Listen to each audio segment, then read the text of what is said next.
5 जनवरी को कैसी रह सकती है बाजार की चाल? एलकेपी सिक्योरिटीज के सीनियर टेक्निकल एनालिस्ट रूपक डे का कहना है कि निफ्टी ने अपने पिछले स्विंग हाई को तोड़ दिया है, जिससे पॉजिटिव ट्रेंड का झुकाव मजबूत हुआ है। 20 ईएमए और 50 ईएमए का बुलिश क्रॉसओवर ऊपर की ओर एक स्ट्रक्चर को और मजबूत करता है। इसके अलावा डेली आरएसआई अपने पिछले कंसोलिडेशन फेज से बाहर निकल गया है, जो मोमेंटम में तेजी का संकेत है। उम्मीद है कि शॉर्ट टर्म में ये ट्रेंड मजबूत बना रहेगा। ऐसे में जब तक इंडेक्स 26,000 से ऊपर बना रहता है, तब तक गिरावट पर खरीदारी का तरीका बुल के पक्ष में रहेगा। ऊपर की ओर 26,350 से ऊपर एक निर्णायक चाल शॉर्ट टर्म में 26,000 की ओर बढ़ने का रास्ता खोल सकती है। उन्होंने आगे कहा कि सेशन में बैंक निफ्टी के मुकाबले साफ तौर पर बेहतर परफॉर्मर रहा है। गिरते ट्रेंड लाइन ब्रेकआउट में अहम शॉर्ट टर्म मूविंग एवरेज से ऊपर रिकवरी ने बुलिश सेटअप को मजबूत किया है। इंडेक्स एक मजबूत मोमेंटम फेज में आ गया है। शॉर्ट टर्म में इसके 60,500 से ऊपर जाने की संभावना ज्यादा लग रही है। नीचे की तरफ सपोर्ट 60,000 पर है। इस लेवल से नीचे निर्णायक ब्रेक होने पर चल रहे तेज अप ट्रेंड में नरमी आ सकती है। लेवन मार्केट डेस्क के रिसर्च एनालिस्ट गौरव गर्ग का कहना है कि एक भारतीय इक्विटी बेंचमार्क शुक्रवार को मजबूत बढ़त के साथ बंद हुए।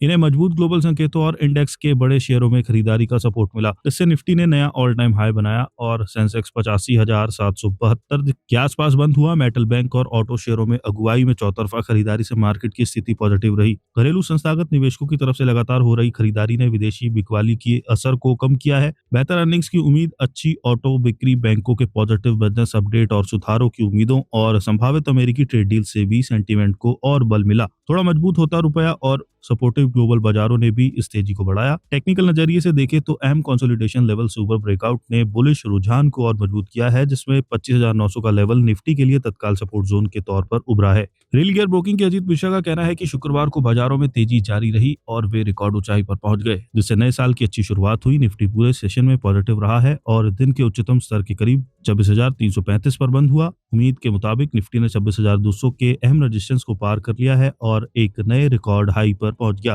मौजूदा ट्रेंड पॉजिटिव बना हुआ है। अब इंडेक्स शॉर्ट टर्म में धीरे धीरे 26,500 से 26,700 के जोन को टेस्ट करने के लिए तैयार है। एफएमसीजी को छोड़कर ज्यादातर सेक्टरों की भागीदारी को देखते हुए इन्वेस्टर्स को रिलेटिव सेक्टर स्ट्रेंथ और अच्छे रिस्क रिवॉर्ड मौके के आधार पर स्टॉक चुनने पर ध्यान देने की सलाह होगी।